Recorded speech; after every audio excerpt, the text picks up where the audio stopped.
বিসমিল্লাহির রহমানির রহিম। সকল প্রশংসা আল্লাহ তাআলার। আজ আপনাদের মাঝে আবারও চলে আসলাম।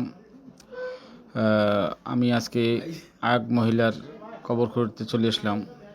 আপনারা আমার জন্য দোয়া করবেন। আর সবাইকে তো এই কবরের মধ্যে যেতে হবে। অবশ্যই সবাই এই কবরে যাওয়ার আগে নিজেকে সেইভাবে তৈরি করে যেন কবরে যেতে পারি।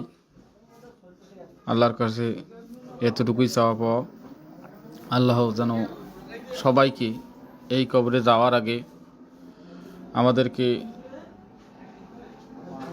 সৎ পথে চলার তৌফিক দান করে, সৎভাবে চলতে পারি, পাঁচ ওয়াক্ত নামাজ পড়তে পারি। আমি আপনাদেরকে এতটুকুই অনুরোধ করব এবং কি এতটুকুই বলার, আপনারা সকলেই এই কবরে যাওয়ার আগে নিজেকে ওইভাবে তৈরি করে এই কবরে যান। সর্বশেষ আপনাদের মাঝে অনুরোধ,